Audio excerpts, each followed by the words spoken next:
The ABA Tech Show. Andy, thank you for being with us. My pleasure. I wanted to just get your take on where you see all this social media, new media, whatever you want to call it.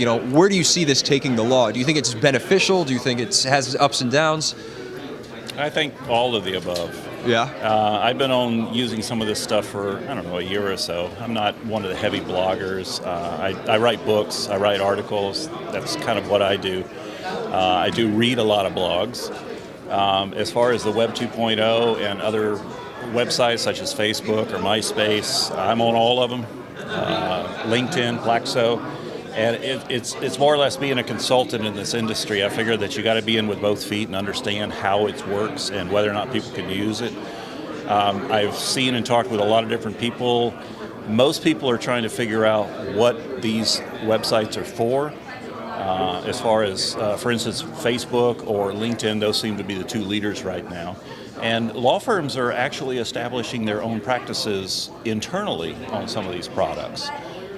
They're being able to use the tools that are built into it, such as groups for collaboration internally, as well as socializing.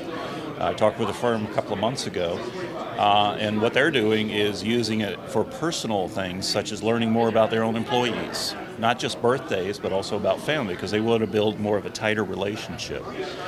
Twitter is the big buzz right now. I'm not a Twitter fan. I sometimes when I open up the tweet deck and start looking at all of this and I see the same face for 30 or 40 or 50 times, I'm like, there's so much garbage in there. I don't really need to know that I'm going to bed or I'm going to dinner or this or that. Some of the stuff is good, but there's such a high signal to noise ratio, as I call it, in the tweet. Is trying to figure out how are people finding time to read all of this. There are some that are very interesting. One of the other things that sort of bothers me, and I've mentioned this on Twitter and Facebook, is that now there's a direct feed from Twitter to Facebook. So where Facebook, I was looking at my friends' social and all this, now I'm getting all these business people coming on, and all their tweets are appearing on my Facebook. So I'm like, I'm no longer able to use it as a social aspect. Now I have to, fortunately, thank God, Facebook has figured out a way to hide some of these people, and these are my good friends. Yeah. But that's my take on it. How long will it be around? Who knows? I think Twitter is a great hot button instant messaging product right now. Is it going to be around a year from now? There's financial interest. Is the model going to work? Because I don't know how they're making money and how they keep track with all of that. The other thing is, it's like anything else that there's a mass move towards using Twitter, but how do you figure out who you want to follow and where do you find the time to follow those people that you want to follow? That's what I'm trying to figure out, and that's what I struggle with. Now you said you read a lot of blogs. I found that a lot of the blogs that I read, not a lot, but a good number of them, people who got active on Twitter, their blogging cut down significantly. Have you noticed that? Do you notice people kind of giving up blogging for tweeting, if you will? In a sense, yeah. But right now what they're doing in their blogs is they're tweeting their blogs. So you'll see the same sort of shortness. So instead of a blog that's maybe 3 or 4 paragraphs, they're now using the shortcuts to tweet that they use in Twitter that they're putting into their blogs now. So it's kind of like they're crossing over, using the same language but different technologies.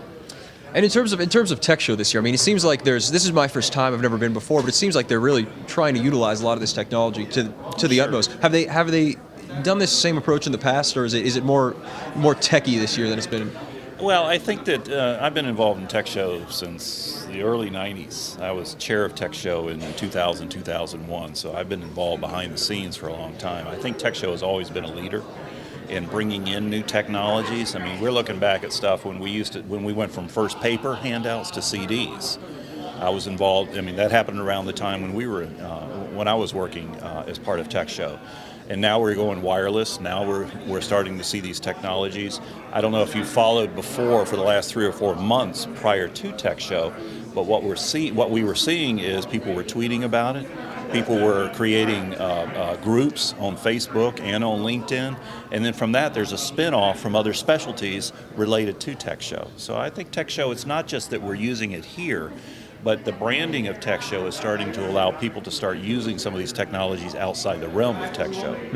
And have you been watching the Twitter stream with everybody coming in with the TechShow hashtag so far? Yeah, I have. A lot of noise.